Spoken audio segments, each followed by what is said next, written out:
Je vous en fiche mon billet, cette histoire de hijab de running, commercialisée puis décommercialisée par Decathlon, fait tourner les têtes.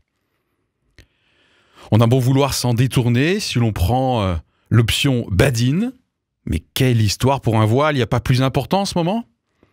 Ou la retourner, je parle toujours de la tête, si l'on prend l'option hystérique, toutes ces femmes soumises dans la rue, trop c'est trop. Cette polémique illustre quelques aspects de notre joyeuse époque qui peuvent nous faire rire jaune et pour une fois, ou cette fois-ci, il semble que le gilet de la même couleur ne soit pas en cause. Bon, l'équipe de l'émission Éclairage qui a planché sur le sujet s'est vite trouvée unanime pour dénoncer la violence moyenâgeuse des réseaux sociaux et montrer d'un doigt la facilité de raisonnement et la fragilité de celui-ci des opposants à ce voile musulman de course.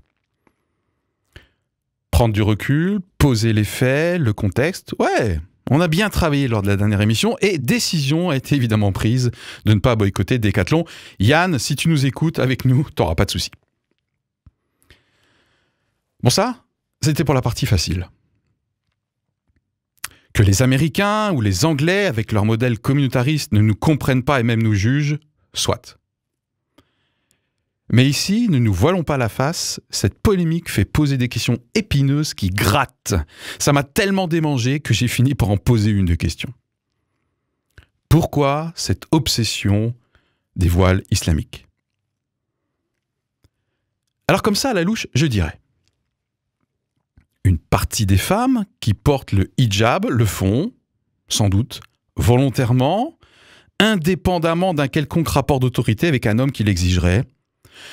Après tout, comme dirait David, un des chroniqueurs de l'émission, chacun bricole sa façon de concilier foi et environnement dans lequel il évolue. Même dans ce contexte, la décision de Decathlon de proposer à son tour, je veux dire après d'autres marques, un hijab de running a provoqué l'ire, disons, féministe pour faire court. C'est sûr que dans notre contexte de recherche forcenée d'égalité homme-femme, ça fait désordre. Quid de l'autre partie?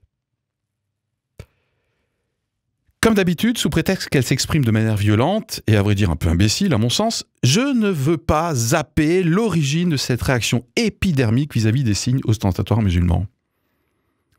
Comme dirait à nouveau David, ça fait 2 fois que je te cite David, tu me revaudras ça, je ne veux certes pas devenir extrémiste pour me défendre des extrémistes, mais je refuse clair et net de ne plus avoir le droit de poser des questions qui fâchent. Et là, concrètement, j'en ai 2 qui se rejoignent. La première. Quel degré d'intégration culturelle faut-il pour que chacun puisse se sentir reconnu dans sa spécificité et en même temps confiant que celle-ci ne menace pas le vivre ensemble? La deuxième. Dans quelle mesure ces voiles, oui, il y en a plusieurs, illustrent une volonté de conquête et même de rupture avec la rupture républicaine entre le temporel et le spirituel? Je sais pas vous, mais moi, j'ai vraiment besoin d'être rassuré sur ce dernier point.